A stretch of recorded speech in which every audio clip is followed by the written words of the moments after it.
בסוף. קדימה, בנות. אוקיי, עכשיו תסבירו. אוקיי, אז... יום, תסביר, כי זה היה רעיון יותר שלך, אז תסביר. אוקיי, אז אני בעצם המוח מאחורי כל הפרויקט הזה שאתם רואים.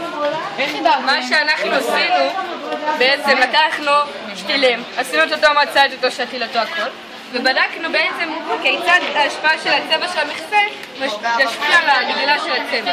אז פה אתם רואים שיש לנו קבוצת ביקורת שהיא בלי צבע, שרק לראות אם זה... ופה אתם רואים 2 בצהוב ו2 באדום שיהיה חזרה, לראות אם זה באמת מקרי או שזה מגמתי. למה 2? למה 2 ולא 1? כדי שיהיה חזרה, כדי שזה... לראות אם זה סתם מקרי או מגמתי. יאללה, בואו נשים במים. יאללה. בדרך. כל אחד יתפוס פינה. ככה נראית עבודה. בהצלחה. 3, 4 ו...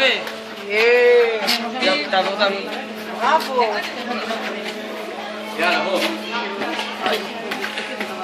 יש שם מדרגה